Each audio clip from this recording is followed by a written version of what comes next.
So డెఫినెట్గా నాకు ఇబ్బంది అవుతుంది. అది కూడా ఎందుకంటే ఫస్ట్ యాక్చువల్గా చూస్తే ఫస్ట్ ఉరికినా నేను, కానీ పృథ్వీ గురించి ఆల్రెడీ నాకు తెలుసు కాబట్టి వాడు నన్ను అటాక్ చేసిన విధానం నన్ను ఎంత ఘోరంగా డిఫెన్స్ చేసిందంటే కన్నుకు తాకింది, నడుముకు తాకింది, షోల్డర్కి తాకింది. ఆ పెయిన్ స్లోగా తెలుస్తుంది నాకు.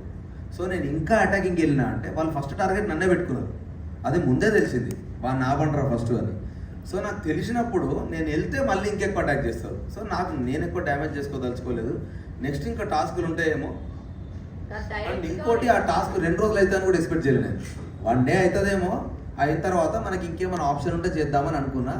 నేను ఫస్ట్ డే డౌట్ గివప్ ఇచ్చిన కాబట్టి బ్యాలెన్సింగ్ టాస్క్ రాగానే ఇదైతే బ్రెయిన్ గేమ్ కాబట్టి హ్యాపీగా ఆడొచ్చు అని నేను ఇమ్మీడియట్లీ దాంట్లో జంప్ అయిన తర్వాత మేము అనుకున్నట్టే మేము గెలిచిన తర్వాత నేను ఇంకా మళ్ళీ ఎక్కడ ఫీల్ అయినా అంటే ఫస్ట్ రౌండ్ వాళ్ళు గెలిచినప్పుడు వాళ్ళు ఒక ఎలిమినేట్ చేసే ఆప్షన్ ఇచ్చారు. సెకండ్ రౌండ్ మనం గెలిచేస్తే ఫస్ట్ పృథ్వీగాని తీసేస్తే హ్యాపీగా ఆడుకోవచ్చు. వాడు ఇట్లా మొత్తం ఇట్లా ఒక బుల్లాగా ఎగురుతున్నాడు అందరి మీదకి, వాడిని తీసేయాలనేది మా పాయింట్. అందుకనే మా వాళ్ళందరూ మా గుడ్లు ఎక్కువ రాగానే డ్యాన్స్ చేద్దాం, ఇట్లా ఫుల్ ఎగురుదాం, ఎంజాయ్ చేద్దాం అంటే విన్ అయినాక ఎగురుదాం. ఇప్పుడు ఏమొద్దు, మీకు డ్యాన్స్ చేయాలనిపిస్తే లోపలికి వెళ్ళి ఎగరండి, వాళ్ళని ఇన్సల్ట్ చేసినట్టు వద్దు. మనం లోపలికి వెళ్ళి ఏం చేద్దాం, ఇక్కడ ఏం అవసరం లేదు. మనం ఇప్పుడు హై వచ్చినాం కదా, చూద్దాం రేపు మనకి ఏం ఆప్షన్ ఇస్తారో చూద్దామని అనుకున్నాం. మాకు ఆప్షన్ వేయకుండా మళ్ళీ సెకండ్ టైం వాళ్ళకి ఆప్షన్ ఇస్తారు, మళ్ళీ ఫ్లిప్ అయిపోయినా. ఏది నాకు అగెనిస్ట్గానే పోతుంది అన్నీ. సో ఇదన్నీ ఉదాహరణ ఒకటి ఇంటర్లింక్ అయింది. ఇవన్నీ డిఫరెంట్ సిచ్యువేషన్స్లో మేము మాట్లాడిన మాటలన్నీ ఒక దగ్గర క్లబ్ అయింది. సో చూసినా నాకే అమ్మ ఇన్ని మాట్లాడినా నేను అనిపించింది. అంటే అర్థం చేసుకో, ఆ మ్యూజిక్ ఇంపాక్ట్ నేను వేరే సిచ్యువేషన్లో మాట్లాడినా అక్కడ యాడ్ చేయడం వల్ల దాని ఇంపాక్టే మారిపోయింది. ఏమో అన్నా, నేను మాటల వల్ల తీసేసి ఉంటే అయితే 100% అది మాట్లాడుకుంటూ ఉండేవాడిని అని చెప్తా. కానీ వాళ్ళు క్లియర్గా చెప్పారు, ఆ టీం వాళ్ళే నా దగ్గరకు వచ్చారు, మేము నిన్ను ఎక్స్పెక్ట్ చేయలేదు నువ్వు బయటకు వస్తావని, మేము ఫిక్స్ అయిపోయినాం నువ్వు టాప్లో ఉంటావు అని చెప్పేసి అని. సో వాళ్ళకి మాట్లాడాల్సిన అవసరం ఉండదు. ఒకవేళ నేను మాట్లాడిన మాటలు అంత హర్టింగ్ వాళ్ళకు ఉంటే బయటకు వచ్చి మళ్ళీ ఎందుకు నాతో మాట్లాడతారు, ఏం జరిగింది, ఏమైంది, నన్ను క్లియర్గా అడిగి నేను చెప్పిన నా జిందగీలో నేను చపాతీతో దోశలు తినలేను. నా 3 రోజులు చపాతీ దోశ పప్పు. మీకు తెలియదు కానీ ఎంతమంది నా దగ్గరికి వచ్చారు, నాకు స్టమక్ అప్సెట్ అవుతుందిరా, నాతో అయితలేదు ఈ ఫుడ్. ఎందుకంటే ఇప్పుడు ఈరోజు పెట్టిన ఫుడ్ రేపటి దాకా తినాల్సి వస్తుంది. దానివల్ల చాలామంది అప్సెట్ అయింది, చెప్పుకోలేదు ఎవరు. సో ఇవన్నీ ఇప్పుడు ఎట్లా అంటే ఆకలి మీద కొన్ని మాటలు మాట్లాడుతూ ఉంటాం. ఆ ఆకలి మాట్లాడించిన మాటలు కొన్ని సరదాగా జనాలందరితో కలిసి మాట్లాడిన మాటలు కొన్ని. సో ఇది ఫోర్గ్రౌండ్ అయిపోయినాయి, అవన్నీ బ్యాక్గ్రౌండ్ అయిపోయినాయి.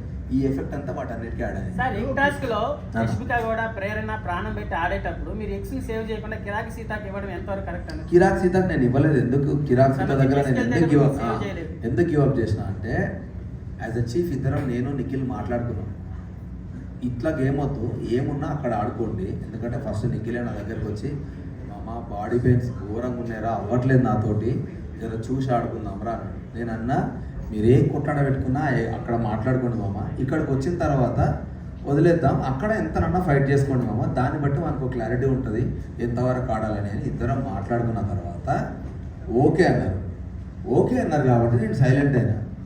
ఇంకోటి సీతకు ఆల్రెడీ చాలా దెబ్బలు తగిలినాయి అండ్ తలకు కూడా దెబ్బ తగిలింది ముందు రోజు ఎట్టాస్ ఆడినప్పుడు. సో నేను సీత వచ్చి తీసుకెళ్తే నేను సడన్గా లేచి పట్టుకుంటే కింద పడితే దెబ్బ తగులుతుందన్న ఒక కన్సర్న్ మీద నేను ఆగిపోయాను.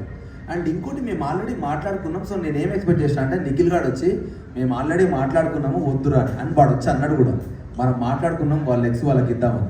సోనియా డిఫెండ్ చేసుకుంటూ స్టార్ట్ చేసింది, ఇది మా గేమ్ అని.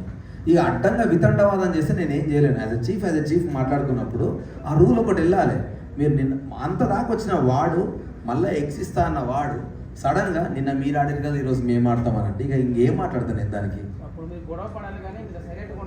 సైలెంట్ కదన్నా. ఇప్పుడు గొడవ నువ్వు లాజికల్గా మాట్లాడితే గొడవ పడతా, నువ్వు అడ్డంగా ఇష్టం వచ్చినట్టు మాట్లాడతా అంటే ఆల్రెడీ నాకు గొంతు ఖరాబ్ అయింది. నేను అప్పటికి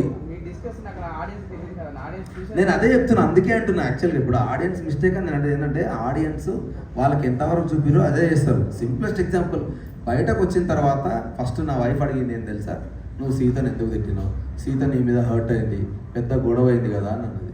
కానీ మీరు బయటకు వచ్చినాక సీతను అడగండి, మేమిద్దరం గొడవ పడ్డ తర్వాత సీత లోపలికి వెళ్ళి ఏడ్చింది. ఏం ఏడ్చింది తెలుసా, ఆయనను నేను సొంత అన్నలాగా ఫీల్ అయినా, తిట్టాల్సింది అన్నాను కాదు, ఎవడి మీదో కోపం నేను అభయన్న మీద చూపించినా అని ఏడ్చింది ఆ పిల్ల.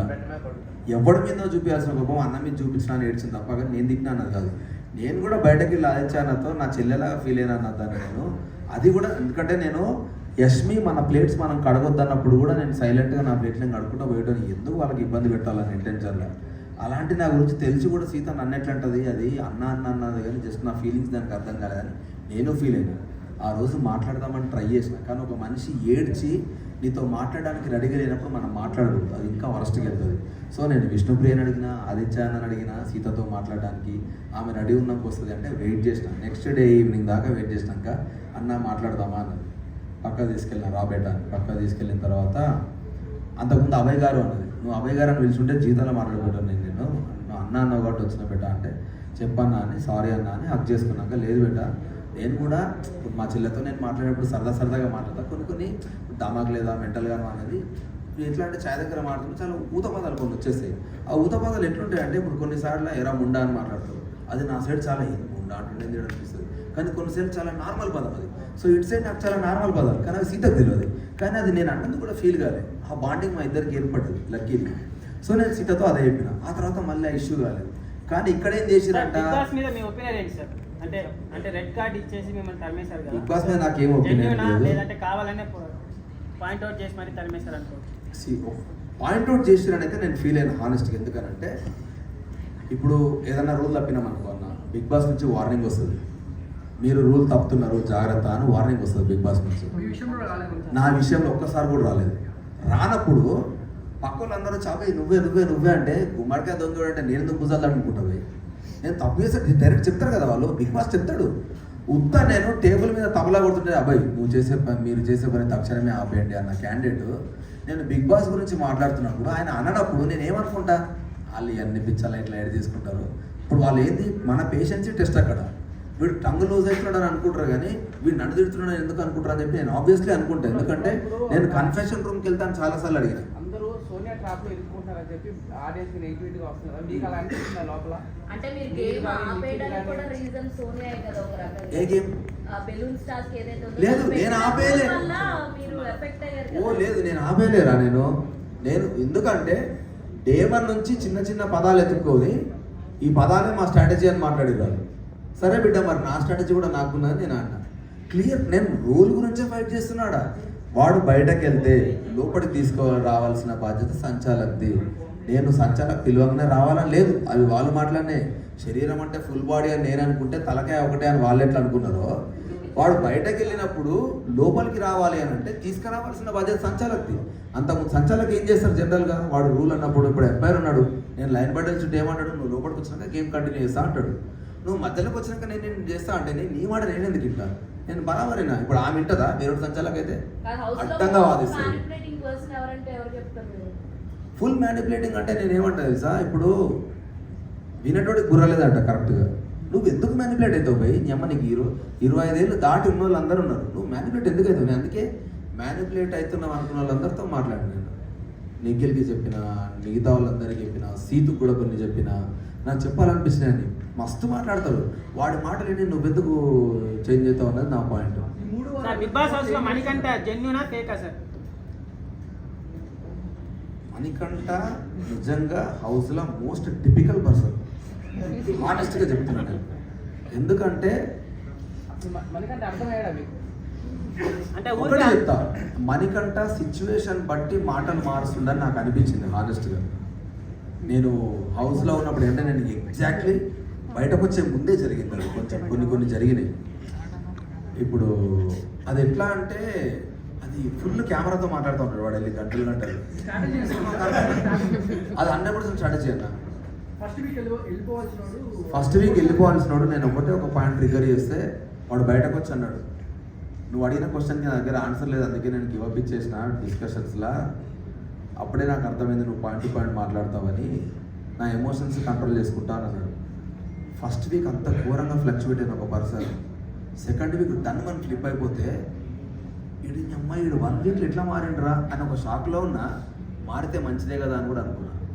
ఆ తర్వాత సిచ్యువేషన్ బట్టి ఏడుస్తూ ఉన్నాడు.